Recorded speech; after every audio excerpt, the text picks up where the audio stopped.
Good evening, good morning, good night, wherever you are. Welcome to the Tokyo Joshi Roundup.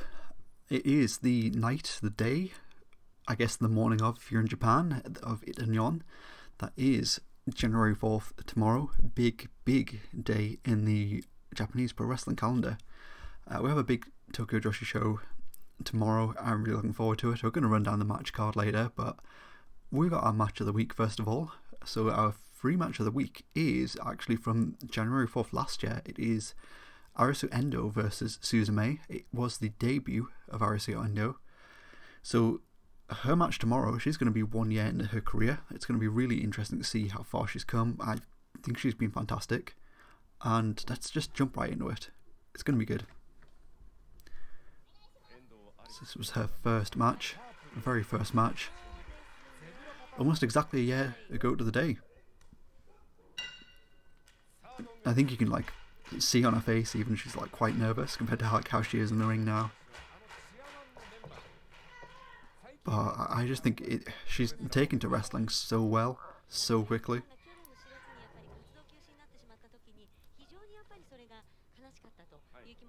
It's been quite interesting watching this back. It's the first time I've seen it since the day of.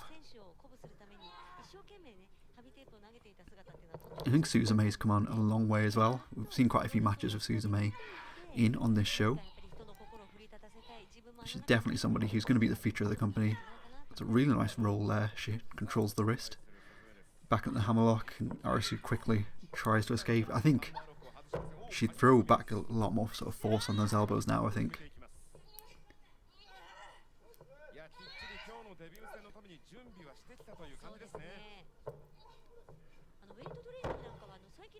This was her debut match, and since then she's gone on to form quite a good friendship with Suzume. She'll be tagging with her tomorrow.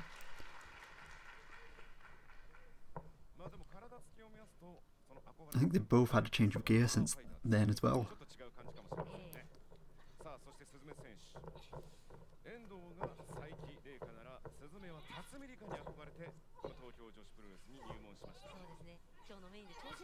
Yeah, I feel like this was a really good debut, to be honest.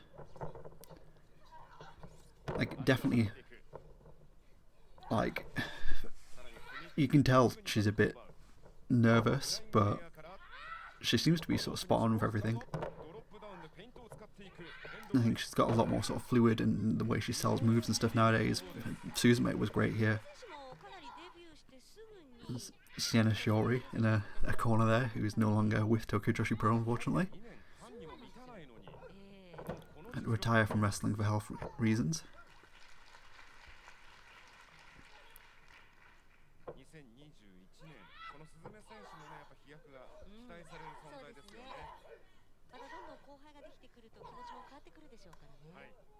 Yeah, I'm looking forward to seeing these two in a singles match in maybe next January 4th.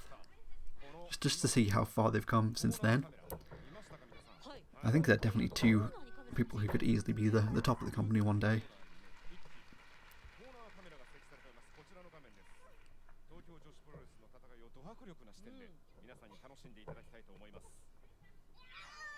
That's a nice submission attempt from Suzume.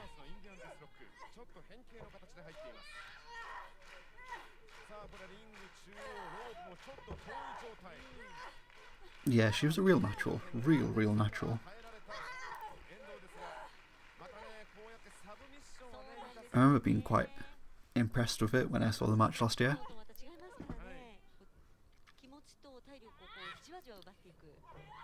Nice reversal.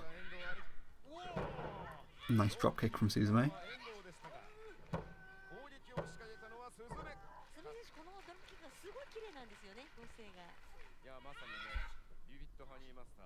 I mean, it's quite a big stage as well to be debuting your very first wrestling match at Korakuen Hall on January 4th in the opening contest. I believe it was the first contest. Yeah, the pressure's on, definitely. You can definitely imagine there'd be nerves. I'd be nervous, definitely.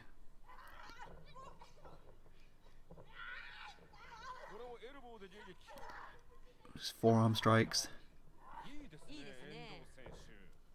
Drop kick. Goes for the cover.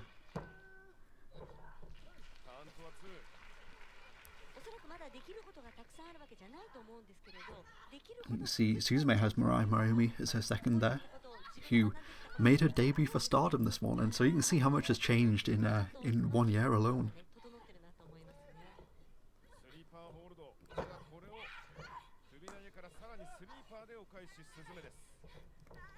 Straight for the ropes. No, Suzume throws her back. Nice ring awareness.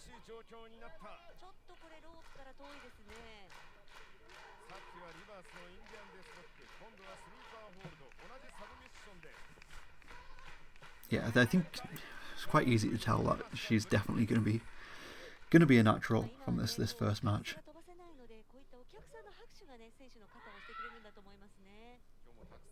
Suzume going to the top.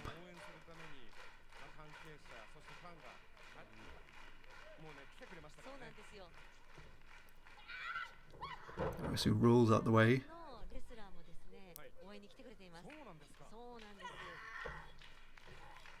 Stumbles a bit then, but there we go. Just lock in one of her finishing moves, which I believe we saw her beat Moka Miyamoto with that move.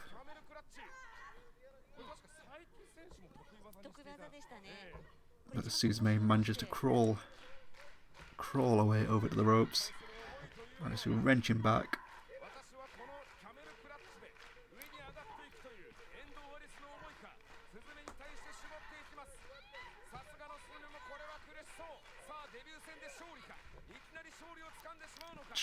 Nope.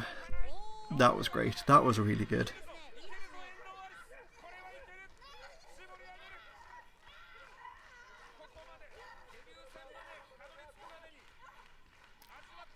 Just makes it to the ropes. But already just that, like, grabbing the arm, wrench it back at the last minute. Like, just the little things. She's very good at the little things like that. You can tell, like, she understands wrestling. She just gets it.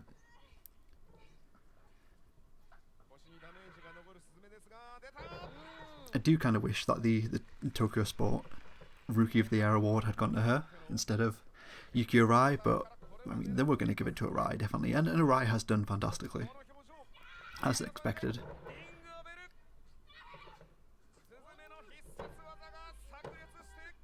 And Suzume gets the win. That was nice. That was a really good debut match, I think. I'm very excited to see them wrestle tomorrow. It's going to be good. It's going to be a good one. We'll run down the card. I guess we have the lineup here. We have the matches. We have Princess Championship as the headline match. That is Miya Master versus Mizuki. That's going to be great. So that is Miyu's 4th defense of the belt. We have Hikari Noa versus Makito for the International Princess Championship. It's going to be Noah's 5th title defense. She's had a fantastic run. We have Nodoka One-san one-day revival special match. So obviously Nodoka Tenma is leaving later this year. So she's bringing back the character that she debuted for one final special match. Sees her tagging with her sister Yuki Aino and Haruna Neko to take on Mariko Kobashi, who's also leaving later this year, Raku and Pom Harajuku. We also have Yuka Sakazaki versus Yukirai.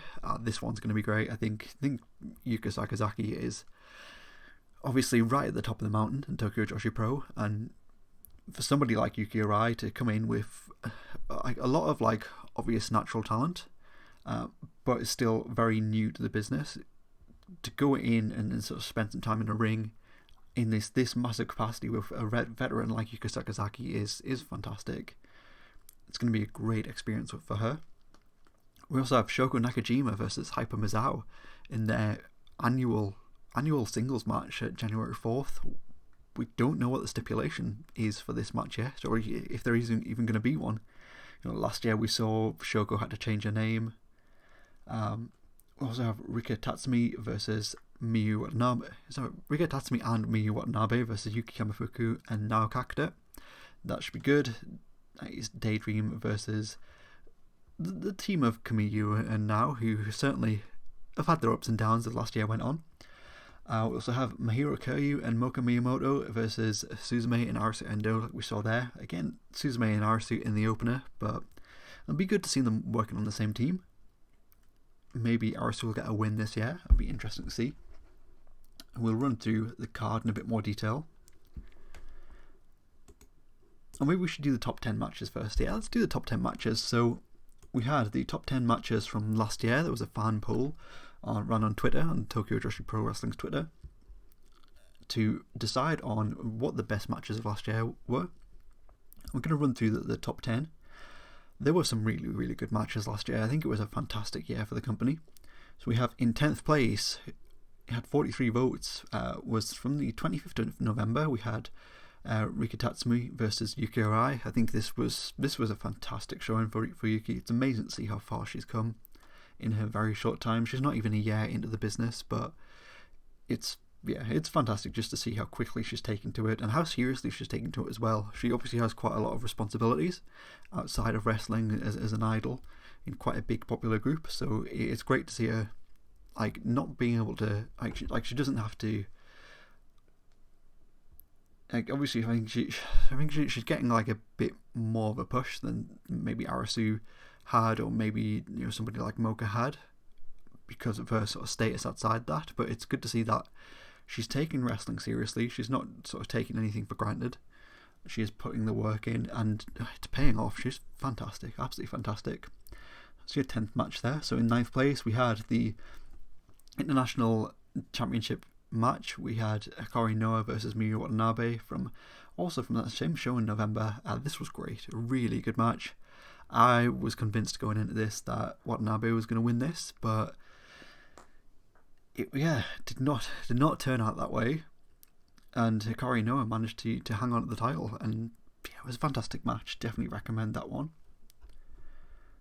Above that we have another match featuring Miyawatnabe. We had the title match, I believe, for Rika Tatsumi's first title defense of the Princess of Princess Championship against Miyawatnabe back in February last year.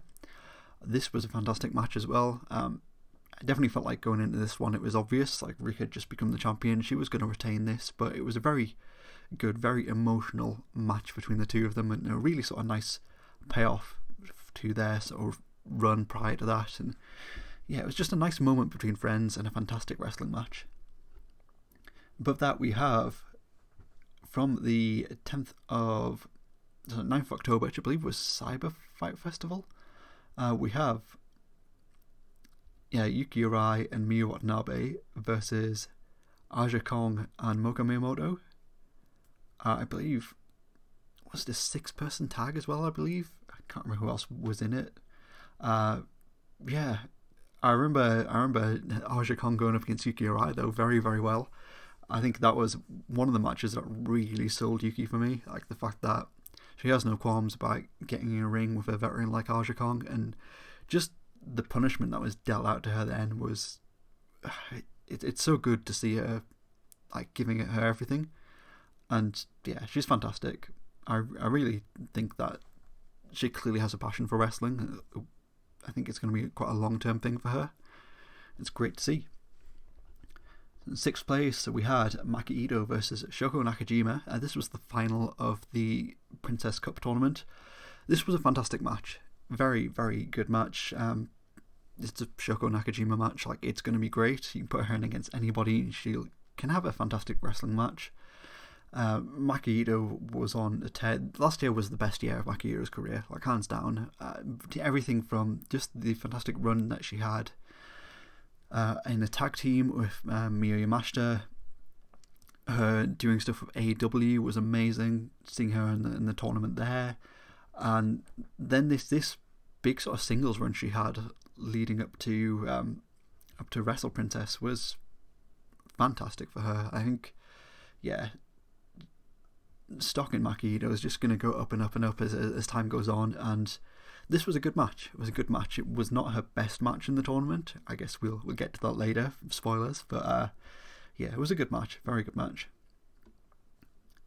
And 5th place we have, there's no picture there, but that is I believe that was Rina Yamashita versus Kari Noa in the hardcore match, was that? Or is that, I think that might be a draw for 5th place potentially.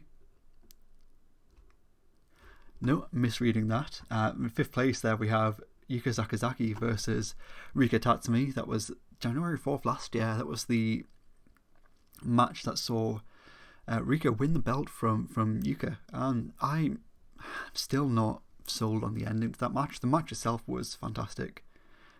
Thoroughly enjoyed that match. Still not entirely sold on the ending. I do feel the ending sort of let it down a little bit, but overall you can see it received 96 votes, so it's quite a jump up from some of these earlier ones. People loved it. It was a good match. Ending let it down for me, but it was definitely a good one.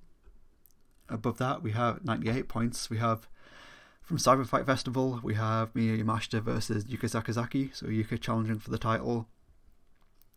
This was great. This was great. I remember there being like a lot of discourse at the time about, it's Yuka versus Miyu again, but they haven't really wrestled that many singles matches, especially not recently. And this was a title match as well. That was great. I thoroughly enjoyed this match. It was great just to see the two best in the company just go at it, no holds barred. Saw some like nasty looking bumps using the ring apron, top rope moves. It was brilliant. It was brilliant. If you want to introduce anybody to the world of Tokyo Joshi Pro Wrestling, this match would definitely be in the top 3 matches that I would show anybody. It was good, very good. Definitely made my top 3 matches of the year. Probably my second match of the year, I think. Now the top 3 is voted for by fans. You can see here's quite a big jump here from 98 points to 130 points. We have Yuka Sakazaki and Mizuki, Magical Sugar Rabbits, taking on Neo Bishikigun, that is Saki-sama and Mei-san Michelle. That is for the tag team championship match between the two of them, which the Magical Sugar Rabbits won that one. It was a good match, a very, very good match. Like, lots of great wrestling. All four women in that match are amazing. Like, some of the best wrestlers in the company. Like, we know how good Yuka is.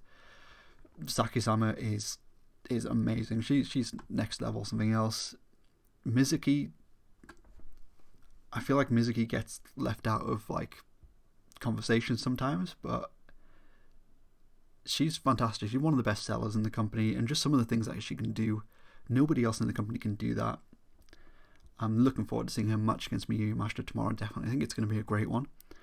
And Mei-san Michelle, like, again, somebody who hasn't been in Tokyo Joshi Pro Wrestling very long, but has wrestled for other promotions before that, or at least somebody who looks a lot like her has wrestled for other promotions before that, and AEW, and I think she is the future of Joshi wrestling, like, hands down. She is fantastic, absolutely fantastic. Can't wait to see what the future holds for her internationally as well as just in Japan. This match was great, well deserved, I think, number 3 spot.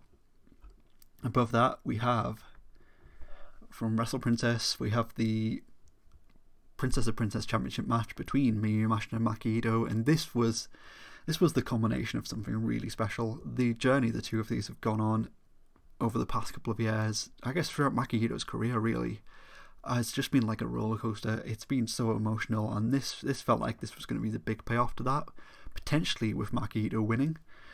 She fell short, unfortunately. I don't know. I kind of would have loved to see her win the title then, but I understand why they didn't, I think. But it's good to see that she has remained on good terms with Miya Master. They got the tag team back together. And yeah, maybe she'll win the International Princess Championship tomorrow. We'll see. And that leaves us with the number 1 match, which was also my number 1 match. And I think my number 1 match for match of the year in all of wrestling, I think last year, was definitely this. It was Makito versus Mizuki, semi-finals of the Princess Cup. This was something else. This was just fantastic. The storytelling going into this was brilliant. And prior to this match, Makito had injured a cheek.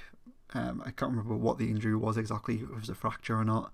But yeah, like her face was like swollen. She had like wear like a bandage sort of prior to the match and stuff, and they used that. There was a bit where she did like the diving headbutt from the top rope, and Mizuki rolled out the way, and she was clutching her face and screaming. And again, a lot of history between Mizki and Makito, ups and downs, more so than Maki and Miya Master, I think. So it was, not only was it a fantastic wrestling match between, like,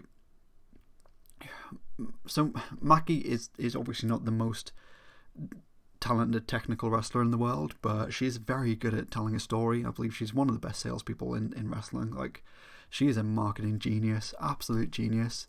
She's the best at what she does, and nobody else does it like her. Pairing her up against Mizuki, who, as I was saying before, is one of the best sellers, can do things that nobody else in the company can. I think this was just the perfect pairing. It ticked all the right boxes. It was emotional. The wrestling was good. This was Ito's best match, like, in terms of wrestling ability, definitely, but also in terms of character. There was so much there. Yeah, this was great. I can't praise this match enough. Easily deserves the best match spot, and it was my match for the year, 100% too. So we come to, again, I'm going to give some predictions for January 4th tomorrow. We'll go back through, have a good look at all the matches here.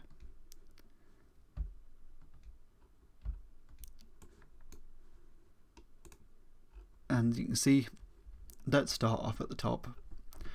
Mogamimoto and Mahiro Kiryu versus Suzume and Arisu-Endo. I've got to give this to Suzume and Arisu, I think. I think it's really nice to see them tagging together after they faced each other one-on-one last year. Nice to see that story coming to fruition. I don't know if that's the right word, but I see a continuation of that story, really. And I think Mocha and Mahiro make a really good team. And yeah, I'm looking forward to seeing them. Hopefully they will tag more as a team in the future. I think they'll make a good team together, I think. But I think Suzume and Arisu win this one. And who knows what the future stores for them, but I think it'll be good. After that, we have Miyawatnabe and Rika Tatsumi taking on Yuki Kamifuku and Nao Kakita. I think Watanabe and Tatsumi are going to win this one, definitely. I think Watanabe has been on a bit of a run recently.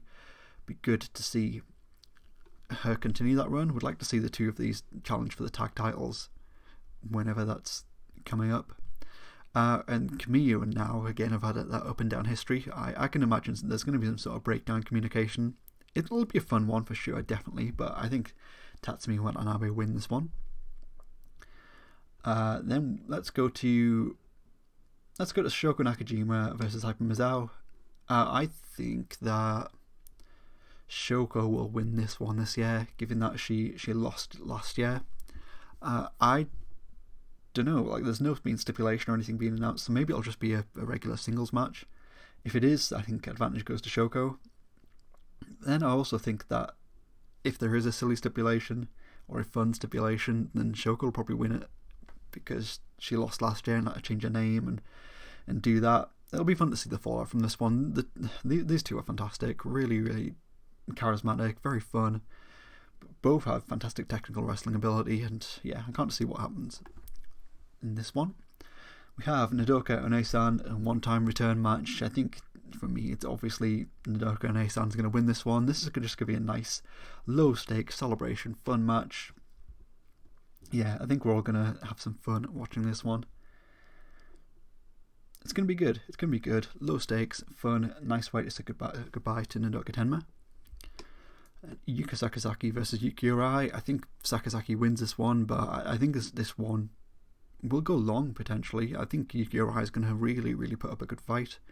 I assume Yuka's going to dish out a lot of punishment in this one, and really sort of test Yuki and push it to her limits. But I think it's going to be good to watch. But I think it's obvious who's going to win this one. We have the National Princess Championship match between Hikari Noa and Makito. I think that Makito is probably going to win this one. I don't know if that's the right call. I don't want it to be the right call. I would like to have Noah retain here. I'd like to see Noah have like a hardcore match for the belt and like retain there as well, like, and then maybe lose after that. But she's had a great run. Big fan of Hikari Noa. I think she's done a lot to elevate the belt. I think she's had a really good championship run. I think the obvious decision here would be to put it on Makito, but then I do wonder what that does in terms of challenging for the top belt, the Princess Championship, which I believe ultimately is where she should be back in that picture by the end of the year. I don't know. I feel conflicted, but my heart says Makito wins this one. It'd be good to get a belt on her as well anyway. It'll be good. I believe that'll be her second time as International Princess Champion. Which I guess if she's working with AEW, then maybe she can take the belt there, defend it on Dark there, or on the buy-in or pay-per-view, that kind of thing. Yeah, there's probably a lot that she could do to put that belt on the map a bit more too. So I think it probably makes sense to put it on Makito, but I don't know. I'd rather see Noah retain, but that's just me. It's my opinion. And finally, we come to Miya Master versus Mizki. This is going to be a fantastic match, I think. I think this combination of Yamashita and Mizki is probably going to be even better than the combination of Makito and Mizki. Depending on the result of Ito's match, I guess maybe we'll see Ito in Yamashita's corner, Yuki in Mizki's corner. I think this is going to be a big emotional one. I think Yamashita retains, at least I hope Yamashita retains, but if she does, I feel like that kind of leaves the question, like, where do we go from here? She's defeated everybody. So I don't know. I guess it could be a really interesting angle if Maki wins her title match and then Yamashita loses hers. That could stir up some tension between the two of them. Yeah, I think I got to go with my gut with this one. Yamashita retains, but I think I'd be happy regardless of the result here. I think Mizki deserves a good title run at some point. I don't know if now's the time, but I think at some point definitely. I'd love to see Yamashita retain. Yeah, I guess that's what I'm going for. I'm going for Yamashita retains, but I'm happy either way. So that's tomorrow. I'm really looking forward to it. I'm going to be living on Japan time as I do every January 4th. We've got all the other shows from the other promotions to look forward to as well. We have a Gake Pro match, we have New Japan, we have Noah, we have DTT. There's so much going on. It's going to be a fantastic couple of days. I'm looking forward to it, and hopefully you'll be watching it too. Let me know your predictions for this, or let me know how you felt about any of the matches if you watch the matches and you're watching this afterwards in the comments down below. But we're going to call it a day. It's been a fun one, and yeah, I'll see you on the other side of it and yon. See you later.